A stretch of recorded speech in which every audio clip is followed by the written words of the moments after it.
हाय दोस्तों, तो स्वागत है मेरे चैनल पर आपका। और आज मैं आप लोग के लिए लेके जो स्टोरी आई हूँ बहुत ही अच्छी है। तो ये कुछ इस प्रकार है कि एक गांव में एक मूर्ति बनाने वाला रहता था और वो अपने परिवार के साथ बहुत ही हंसी खुशी रहता था, क्योंकि वो बहुत ही अच्छी मूर्तियाँ बनाता था। वो बहुत अच्छी मूर्तियाँ बनाता था और बाज़ार में लेके जाके बेचता था। और उसका एक बेटा था, लेकिन वो बहुत छोटा था अभी। वो अपने बाबूजी को देख के अच्छी अच्छी मूर्तियाँ बनाता था और फिर अपने दोस्तों के साथ खेलता था। एक दिन उसके पिताजी ने उसकी मूर्तियाँ ली और अपने साथ ले जाके उनको बाज़ार में बेची। तो उन्होंने देखा कि उनके बेटे की बनाई हुई मूर्तियों के दाम ज़्यादा लगे और उनकी मूर्तियों के दाम उससे कम लगे। तो वो बहुत खुश हुए और उन्होंने आके अपने बेटे से कहा कि और अच्छी मूर्तियाँ बनाना।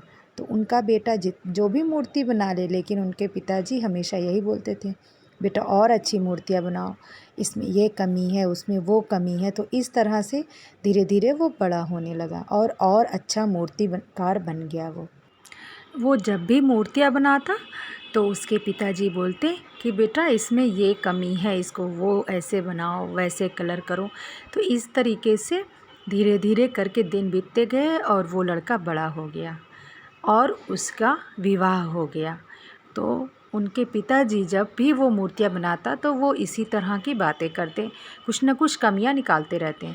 तो उसे बहुत बुरा अब लगने लगा, क्योंकि वो बड़ा हो गया था और वो उसको ये बातें बहुत बुरी लगने लगी कि पिताजी हमेशा उसमें खामियां निकालते रहते थे। इस तरह धीरे धीरे बातें बढ़ती गईं और वो अपने पिताजी से अलग हो गया।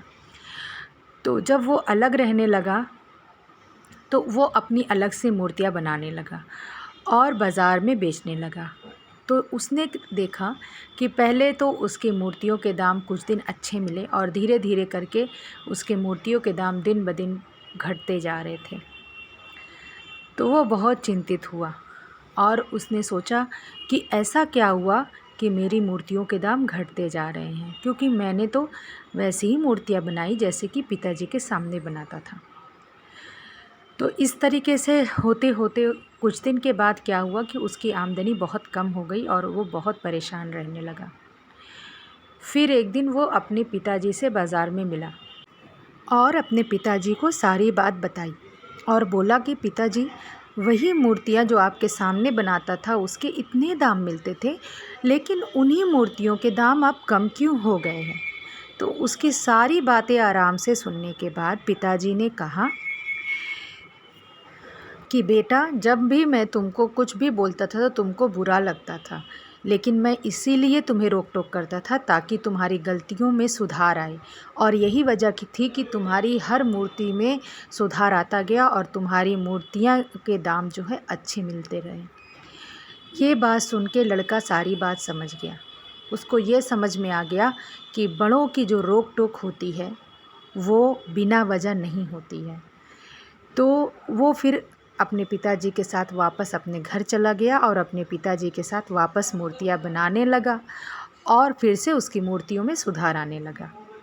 तो दोस्तों, हमें इस कहानी से यही सीख मिलती है कि हमें अपने बड़ों की बात को सुनना चाहिए, समझना चाहिए और उसको करने की भी कोशिश ज़रूर करनी चाहिए।